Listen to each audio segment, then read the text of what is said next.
Hello students, welcome to Priyanka Mishra classes. आज का हमारा टॉपिक है प्लास्टिड, जिसको हिंदी में लवक कहा जाता है। आपने ढेर सारे पेड़ पौधे देखे हैं, उनमें देखिए रंग बिरंगे फूल होते हैं और उनकी जो लीव्स होती हैं वो ग्रीन कलर की होती हैं। कभी आपने सोचा है कि लीव्स ग्रीन कलर की क्यों हैं? ये जो फ्लावर्स हैं ये अलग अलग कलर के क्यों होते हैं? कभी पिंक होते हैं कि रेड होते हैं, अलग अलग कलर्स के फ्लावर मिलते हैं। तो आइए पढ़ते हैं कि ऐसा क्यों होता है। ऐसा इसलिए होता है क्योंकि पेड़ पौधों में और प्लांट्स में प्लास्टिड पाया जाता है। हम इंसानों में ये प्लास्टिड नहीं होता है। एनिमलिया में जितने भी जीव आते हैं उनमें लवक नहीं पाया जाता है। देखिए, हमारी जो स्किन है वो पूरा एक कलर की होती है, ना तो वो उसमें कोई रेड कलर होता है ना ग्रीन कलर होता है, पूरा एक जैसा होता है क्योंकि हमारे स्किन में मेलानिन पाया जाता है, मेलानिन। तो इसकी वजह से हमारी पूरी स्किन एक जैसी दिखती है। और जो प्लांट्स होते हैं उनमें प्लास्टिड पाया जाता है।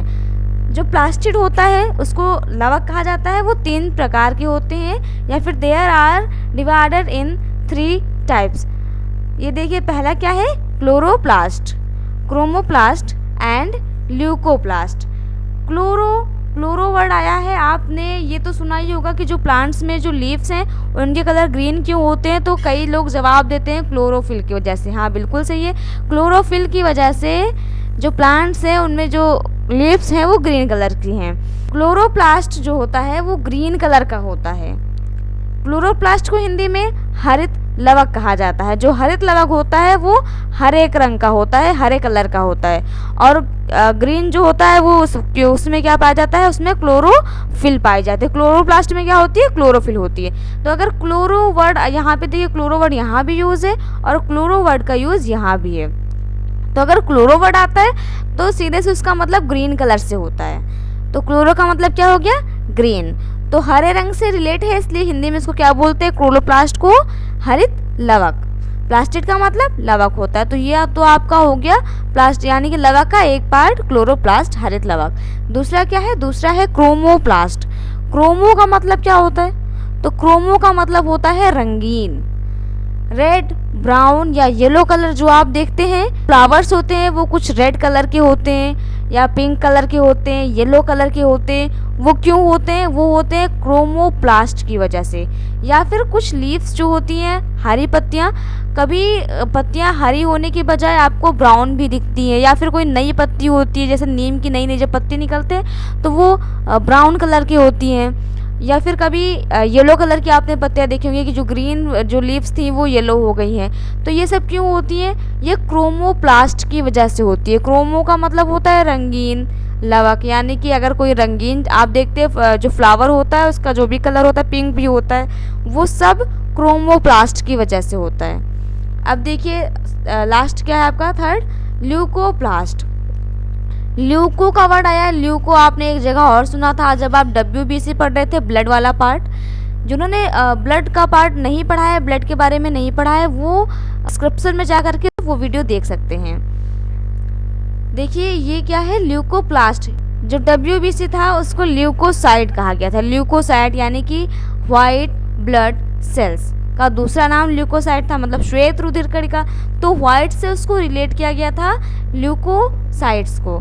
और यहाँ पर क्या है? ल्यूकोप्लास्ट। तो ल्यूको का मतलब क्या हो गया? ये व्हाइट कलर का होता है। तो अगर ल्यूको कहीं भी ल्यूको नामक पिगमेंट आता है ना आपको, तो आपको सीधे समझना है कि क्या होता है इसका मतलब? इसका मतलब होता है व्हाइट। तो ये ल्यूकोप्लास्ट क्या हो गया? व्हाइट। ल्यूकोप्लास्ट का एक और फंक्शन है, इम्पॉर्टेंट फंक्शन। ये क्या करता है? ये कार्बोहाइड्रेट, फैट और प्रोटीन को स्टोर करके रखता है। इसमें क्या ये स्टोरेज करता है? किसका करता है स्टोरेज? ये कार्बोहाइड्रेट का, प्रोटीन का और फैट का जो स्टोरेज करता है।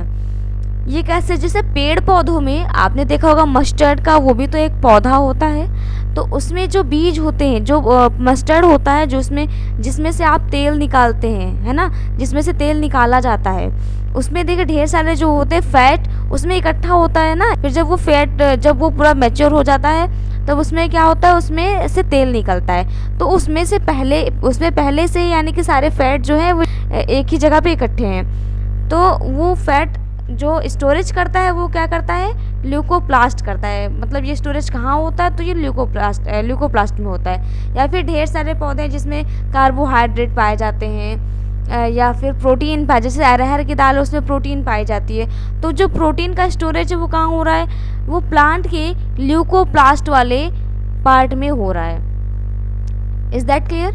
अब चलो आगे बढ़ते हैं। नेक्स्ट क्या है हमारा, देखिए क्लोरोप्लास्ट। हाँ, क्लोरोप्लास्ट का मेन फंक्शन क्या है, इसका मेन फंक्शन है कि ये जो है फोटोसिंथेसिस में हेल्प करता है, प्लांट्स की हेल्प करता है, किसमें, फोटोसिंथेसिस में। इसलिए इसका थोड़ा मेन फंक्शन है। तो हम क्लोरोप्लास्ट के बारे में और पढ़ते हैं। तो क्लोरोप्लास्ट की डिस्कवर किसने की, यानी क्लोरोप्लास्ट की खोज किसने की, तो डिस्कवर्ड बाय स्किम्पर। स्किम्पर ने इसकी खोज की, हरित लवक की खोज स्किम्पर ने की। तो ये देखिए क्लोरोप्लास्ट का फिगर आप देख पा रहे हैं। अब हम लोग पढ़ लेते हैं क्लोरोप्लास्ट। तो इसका मेन फंक्शन तो हमने आपको बता दिया कि क्या करता है, ये फोटोसिंथेसिस में, प्रकाश संश्लेषण में हेल्प करता है प्लांट्स की। तो ये प्रकाश संश्लेषण में हेल्प करता है, या फिर आप सीधे कहिए कि ये पौधों के लिए क्या करता है, खाना बनाता है। तो इसलिए इसको पौधों की रसोई भी कहा जाता है। अब देखिए यहाँ पर ये आपका फिगर हो गया क्लोरोप्लास्ट का या फिर हरित लवक का, ये चित्र हो गया। इसमें देखिए जैसे माइटोकॉन्ड्रिया में होता है ना, ये माइटोकॉन्ड्रिया डबल मेम्ब्रेन होती है, वैसे इसमें भी डबल मेम्ब्रेन है। एक ये ऊपर वाला मेम्ब्रेन, इसको बोलते हैं आउटर मेम्ब्रेन। ये जो आपको दिख रहा है ये ऊपर वाला मेम्ब्रेन, इसको क्या बोलते हैं, आउटर मेम्ब्रेन। और ये जो नीचे का है इसको क्या बोलते हैं, इनर मेम्ब्रेन। ये आउटर मेम्ब्रेन हो गया और ये इनर मेम्ब्रेन हो गया। तो ये डबल मेम्ब्रेन होता है, दोहरी झिल्ली से बना होता है, दोहरी झिल्ली से घिरा होता है, इसलिए इसको डबल मेम्ब्रेन बोलते हैं। अब यहाँ पर देखिए ये फिगर आपको दिख रहा है, ये पूरा जितने में सर्कल है, इस सर्कल वाले पार्ट को बोलते हैं ग्रेनम। यानी कि जब ये ढेर सारी ये इकट्ठे होते हैं तो क्या बोलते हैं, ग्रेनम। ग्रेनम सिंगुलर वर्ड है और इसका प्लूरल जो वर्ड होता है वो ग्रेना होता है। तो ये क्या हो गया, एक ग्रेनम हो गया। और ये जो आपको एक सिंगल सा ये दिख रहा है इसको बोलते हैं थैलाकॉइड। यानी कि अगर एक है तो क्या होगा, थैलाकॉइड। पूरा सर्कल हो गया तो क्या बोलेंगे, इसको ग्रेनम बोलेंगे। और एक सिंगल है तो क्या है, ये थैलाकॉइड है। तो थैलाकॉइड वर्ड याद रखिएगा, ये आपको ये जो दिख रहा है फिगर, यही होता है क्या, थैलाकॉइड। फिर देखिए यहाँ पर ये जो बीच में आपको दिख रहा है, ये सारी जगह इसको क्या बोलते हैं, इसको बोलते हैं स्ट्रोमा। ये है आपका स्ट्रोमा। इसके अलावा इसमें जो आपको क्लोरोप्लास्ट होता है, इसमें अपना डीएनए होता है, अपना आरएनए होता है, इसमें अपना राइबोसोम होता है, और ये अपना जो फूड है वो खुद बनाता है, स्वयं बनाता है। अब देखते हैं, आगे बढ़ते हैं। हमने आपको दो नाम बताए थे, वो याद रखने वाले हैं, एक थैलाकॉइड और दूसरा स्ट्रोमा। इस पूरे पार्ट को ग्रेनम कहते हैं। ये आपकी इनर मेम्ब्रेन हो गई और ये आपकी आउटर मेम्ब्रेन हो गई। इस फिगर को बोलते हैं लेमेला।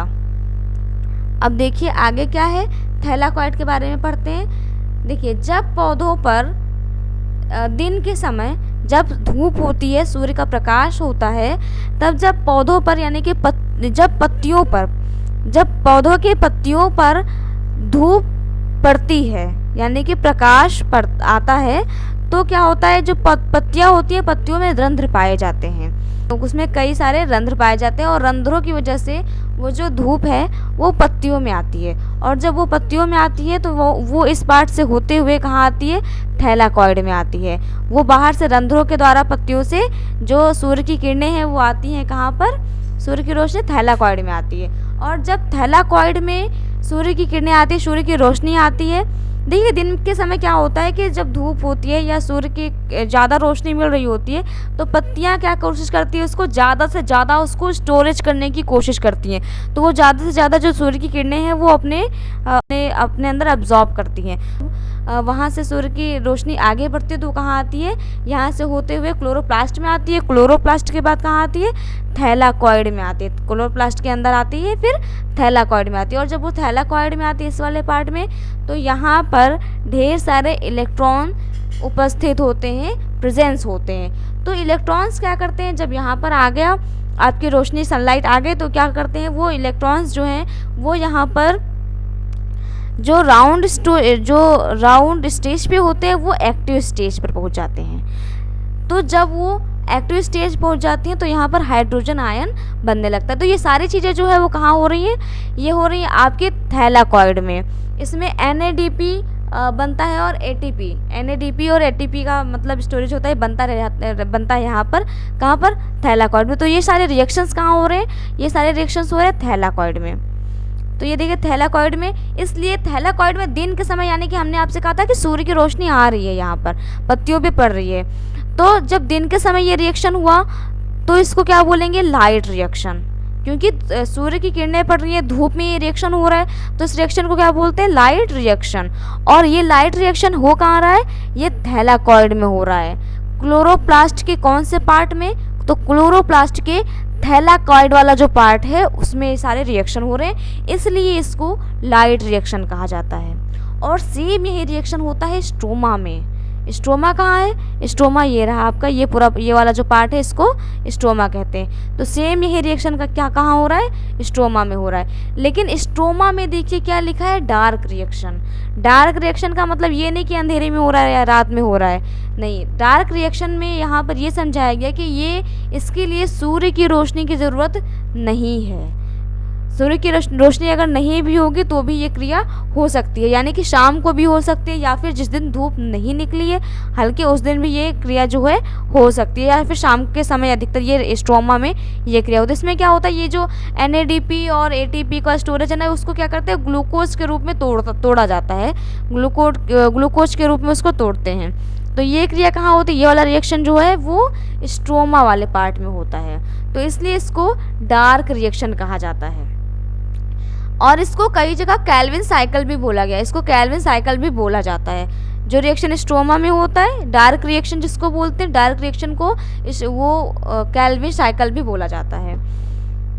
अब देखिए आगे, ये जो है इसका अपना जो है DNA है, माइटोकॉन्ड्रिया की तरह अपना RNA है, इसका प्रोटीन भी खुद बनता है, यानी कि ये खुद ही अपना फूड जो है वो बनाता है। तो ये सेल्फ डिपेंडेंट है, तो इसको क्या बोलते हैं, जो सेल्फ डिपेंडेंट है इसलिए इसको क्या बोलते हैं, इसको बोलते हैं सेमी ऑटोनोमस ऑर्गेनेल।